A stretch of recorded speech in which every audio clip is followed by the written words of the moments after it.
সম্মানিত সুধী, আমি আজকে যে শেরগুলো আপনাদের কাছে আমি পেশ করেছি, সেই শেরের নাম হচ্ছে ফরিয়াদে কোরআন, কোরআনুল করিমের আর্তনাদ, কোরআনুল করিমের কান্না। এই কোরআনুল করিম কি জন্য এসেছে, কেন এসেছে, এই কোরআনুল করিম আমরা কোন পথে ব্যবহার করতেছি, সেজন্য কোরআনুল করিম শতবার কাঁপতেছে।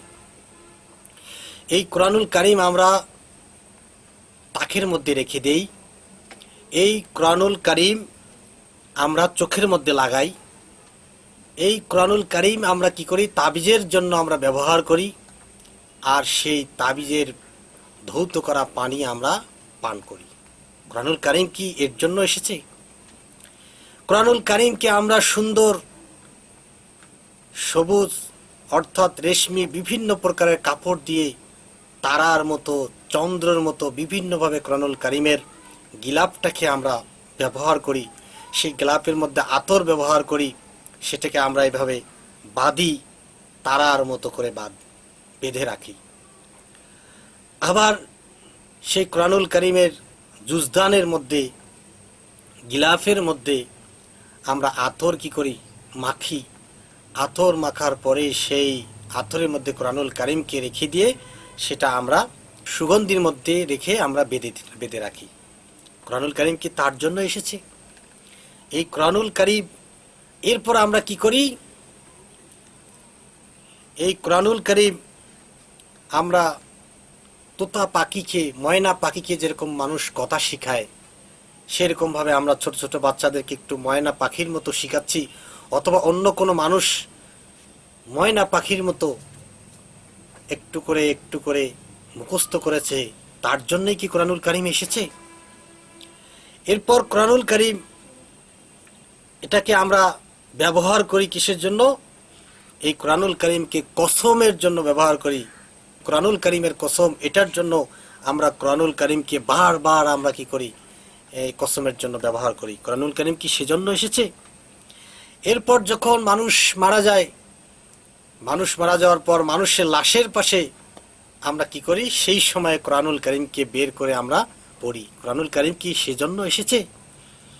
কিন্তু আমাদের হৃদয় থেকে সেই চিন্তা চেতনা নাই, সেই অনুভূতি নাই, কোরআনুল করিম কেন এসেছে, শুধু একটুক কাজ আমরা করি।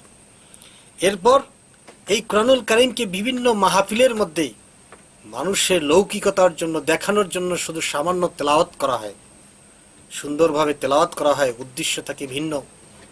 এর জন্য আমরা কোরআনুল করিম পড়ি, কিন্তু বাস্তবতায় এই কোরআনুল করিমের সেরকম কোনো শিক্ষা সেভাবে দেওয়া হয় না। বিভিন্ন মাহফিলে একটু সুন্দর করে তেলাওয়াত করলাম, কিন্তু সেই তেলাওয়াতে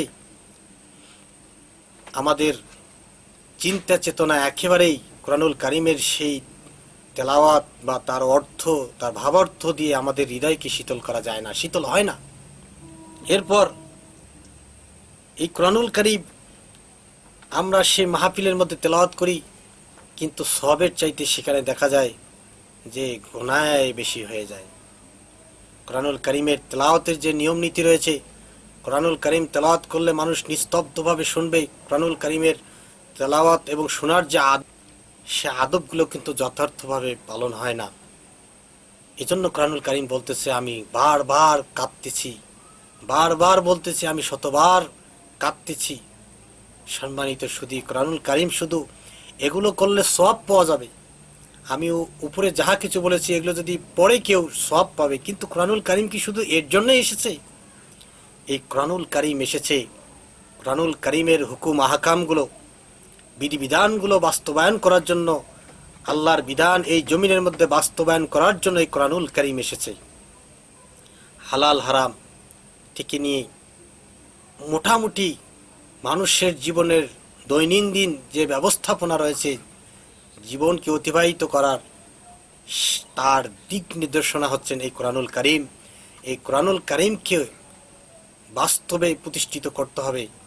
আইন কানুন সব কিছু দিক দিয়ে কোরআনুল করিমের হুকুমকে প্রতিষ্ঠিত করতে হবে। এজন্য কোরআনুল করিম এসেছেন। কিন্তু আমরা সেই পথকে ভুলে যেয়ে আমরা কোরআনুল করিমকে তাবিজের জন্য, আমরা এই কোরআনুল করিমকে শুধু চোখে লাগার জন্য, আমরা এই কোরআনুল কারীম শুধু জুজদানের মধ্যে বাঁধার জন্য, একটু সামান্য তেলাওয়াতের জন্য শুধু শিখি নিলেই হয়ে গেল, এটা আমরা মনে করি। এই কোরআনুল কারীম শুধু কসমের জন্য আমরা ব্যবহার করি। এই কোরআনুল কারীম যখন মানুষ মৃত্যুবরণ করে তার জন্য শুধু ব্যবহার করি। হ্যাঁ, এবং বিভিন্ন মাহফিলের মধ্যে সামান্য কোরআনুল কারীমকে তেলাওয়াত করি। এভাবে আমরা কোরআনুল কারীমকে ব্যবহার করেছি। কিন্তু ওই তো কোরআনুল কারীমের উদ্দেশ্য এতটুকুই নয়। কোরআনুল কারীমের উদ্দেশ্য দিনকে প্রতিষ্ঠিত করা। এই কোরআনুল কারীম এবং হাদিস অনুযায়ী প্রত্যেকটা মানুষের জীবনকে অতিবাহিত করার নামই হচ্ছে এই কোরআনী ব্যবস্থা। সম্মানিত সুধী, আল্লাহ তাআলা আমাদের সকলকে কোরআনুল কারীম তার বিধিবিধান অনুযায়ী আমাদের সকলকে জীবন যাপন করার তৌফিক দান করুক। ওয়া আখিরি দাওয়ানা আলহামদুলিল্লাহি রাব্বিল আলামিন।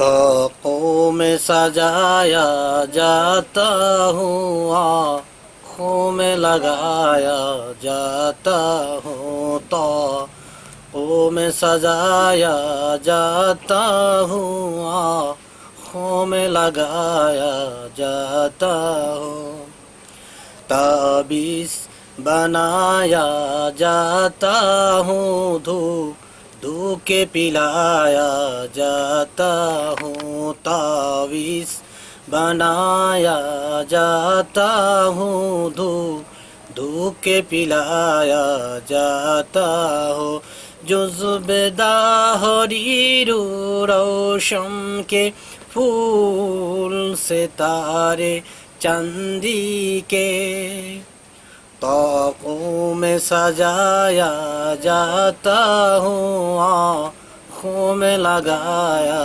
जाता हूँ।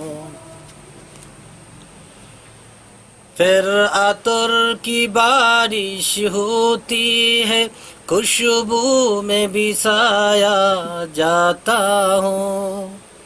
फिर अतर की बारिश होती है, खुशबू में बिसाया जाता हूँ, जैसे किसी तूती मीना को कुसबल सिखाए जाती है, ताक़ों में सजाया जाता हूँ, आँखों में लगाया जाता हूँ, ताबीज़ बनाया जाता हूँ, दूध के पिलाया जाता हूँ, इस तरह पढ़ाया जाता हूँ, इस तरह सिखाया जाता हूँ, इस तरह पढ़ाया जाता हूँ, इस तरह सिखाया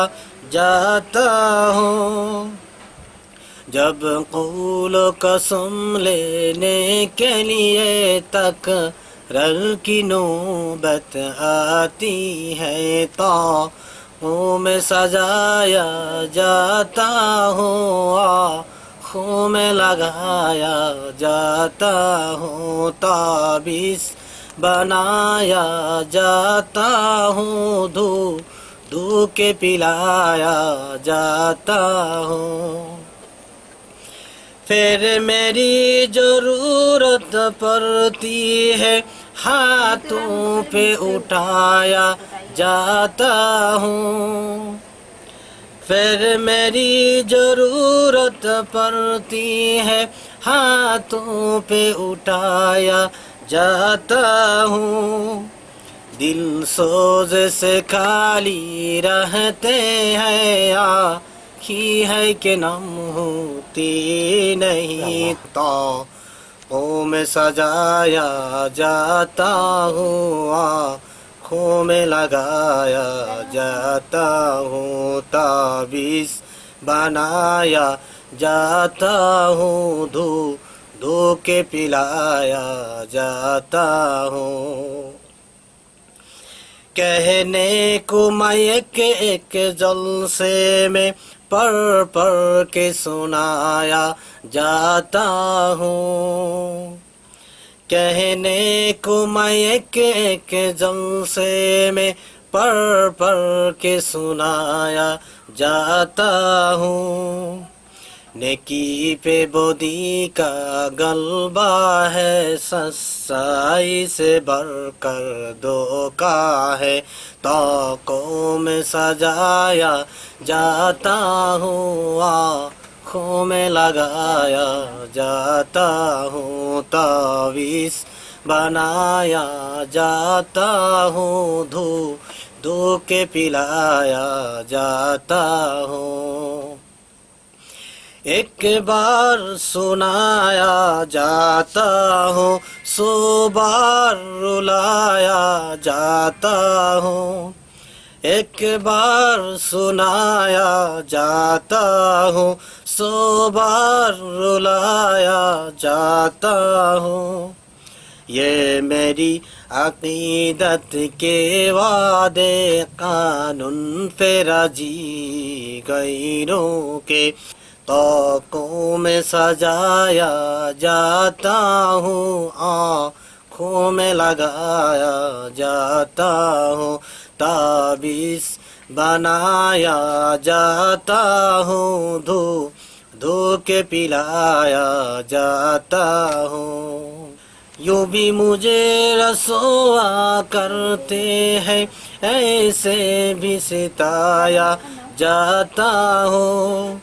किस बजम में मेरा जी की नहीं, किस अरस में मेरी धुम नहीं, फिर भी मैं अकेला रहता हूँ, मुझसा भी कोई मज़लूम नहीं। ताकों में सजाया जाता हूँ, आँखों में लगाया जाता हूँ, तावीज़ बनाया जाता हूँ, धो धो के पिलाया जाता हूँ। जुज़्बे-दाहरी रोशन के फूल सितारे चांदी के, ताकों में सजाया जाता हूँ, आँखों में लगाया जाता हूँ।